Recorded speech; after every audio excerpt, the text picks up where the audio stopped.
Bonjour à tous et bienvenue dans ce décryptage. Aujourd'hui, on va s'attaquer à un sujet vraiment glaçant. On a tous en tête cette image un peu magique de Paris, la ville lumière, le fameux rêve parisien. Eh bien, préparez-vous, parce qu'on va plonger de l'autre côté du décor pour découvrir une réalité incroyablement dure. L'exploitation quotidienne de nombreuses travailleuses népalaises en plein cœur de la capitale. En fait, c'est fou quand on y pense. À quelques rues seulement de la Tour Eiffel, très loin de la carte postale qu'on vend aux touristes, il y a tout un réseau souterrain de salons de beauté qui opère dans l'ombre et qui fait tourner ce système caché. Eh bien, il est aujourd'hui alimenté par une véritable explosion du nombre de femmes népalaises arrivant en France pour demander l'asile. Elles débarquent souvent avec des rêves immenses, des rêves qui se sont déjà fracassés contre la dureté du parcours migratoire. Alors, comment est-ce qu'elle se retrouve piégée? Regardons de plus près ce fameux piège légal de 6 mois. C'est ici que la mécanique devient redoutable. La chronologie est implacable. Imaginez un peu. Au jour 0, vous déposez votre demande d'asile auprès de l'OFPRA. À ce moment précis, vous croulez très probablement sous des milliers d'euros de dettes envers des passeurs. Mais voilà le problème. De 0 à 6 mois, c'est le mur légal total. Interdiction stricte et absolue de travailler.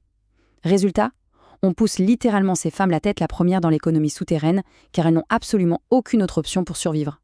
C'est exactement ça, on se retrouve coincé. La lourde enclume de cette dette monumentale, combinée au mur de briques des restrictions légales de l'État, ça crée un piège parfait. C'est une tenaille qui pousse inexorablement ces travailleuses dans les mains d'intermédiaires et de patrons de salon qui, eux, sont parfaitement prêts à exploiter cette urgence financière absolue. Et cette exploitation, elle se chiffre. Passons à l'anatomie de ce qu'on peut vraiment appeler un vol de salaire. Regardez cette différence de revenus, c'est assez choquant. D'un côté, on a le standard légal français avec un SMIC brut qui tourne autour de 1 700 à 1 800 euros par mois. De l'autre, on a le salaire plafond dans ces salons, une somme qui stagne cruellement entre 800 et 900 euros. Et ça, c'est au grand maximum. Mais attendez, il y a pire. Sur cette somme, il faut souvent déduire une sorte de taxe de 200 à 400 euros prélevée directement par les placeurs. Au final, le reste à vivre fond comme neige au soleil. Et au-delà des chiffres, on découvre un mécanisme encore plus insidieux, l'illusion du bénévolat. En gros, des témoignages montrent qu'on force régulièrement ces travailleuses à faire des semaines entières de travail sans être payées un seul centime, sous l'excuse qu'elles seraient soi-disant en train d'apprendre le métier. Le résultat, elles se retrouvent avec un revenu totalement dérisoire dans une ville où le coût de la vie est exorbitant. Et pour ce salaire de misère, quelles sont les conditions? C'est ce qu'on appelle 60 heures dans l'ombre. Quand on compare le droit du travail français idéalisé à la réalité du terrain, le décalage est d'une violence inouïe. D'un côté, nos fameuses 35 heures, avec des horaires très encadrés et 2 jours de repos. De l'autre, la vraie vie de ces salons, des semaines de 60 heures.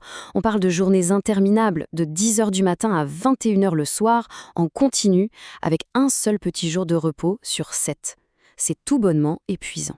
Sans aucune protection légale et sans aucun soutien syndical vers qui se tourner, les corps mêmes de ces travailleuses sont réduits à de simples outils de rentabilité.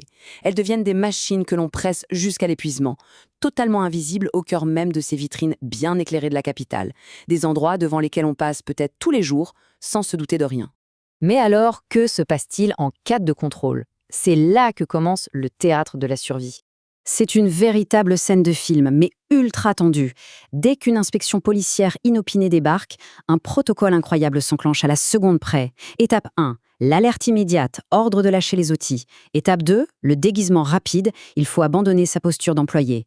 Et enfin, l'étape 3, le jeu d'acteur. On s'assoit devant un miroir, on simule un coup de fil ou on fait semblant de choisir des cosmétiques. Bref, on devient une simple cliente qui patiente. Vous vous demandez sûrement pourquoi se donner tant de mal avec ce théâtre élaboré. Eh bien parce que le travail illégal en France est passible de 3 ans de prison.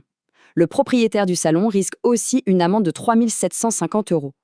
Mais en réalité, l'appât du gain immédiat est tellement fort qu'il surpasse très largement la peur de la sanction. Le risque est froidement calculé. Tout cela nous amène aux conséquences plus larges, une véritable crise silencieuse et invisible. Il y a un contraste tragique qui se dessine ici. D'un côté, au Népal, on a les réseaux de passeurs qui vendent à prix d'or le mirage d'une installation facile. Et de l'autre, Paris, qui se transforme en une véritable oasis empoisonnée. Certes, la ville offre un abri physique immédiat, mais ce refuge se paie au prix fort, celui d'une dépossession presque totale des droits humains les plus fondamentaux. Et c'est là-dessus qu'on va devoir conclure ce décryptage, avec cette question cruciale posée par l'analyse des sources. Tant que les voies d'une migration professionnelle sûre et légale resteront fermées, combien d'autres salons vont se remplir de ces vies brisées? Ne sommes-nous pas tout simplement en train de regarder l'abri précaire d'aujourd'hui devenir la crise sociale et légale colossale de demain? C'est définitivement une réflexion qui nous pousse à changer de regard sur ces vitrines la prochaine fois qu'on croisera l'une d'entre elles.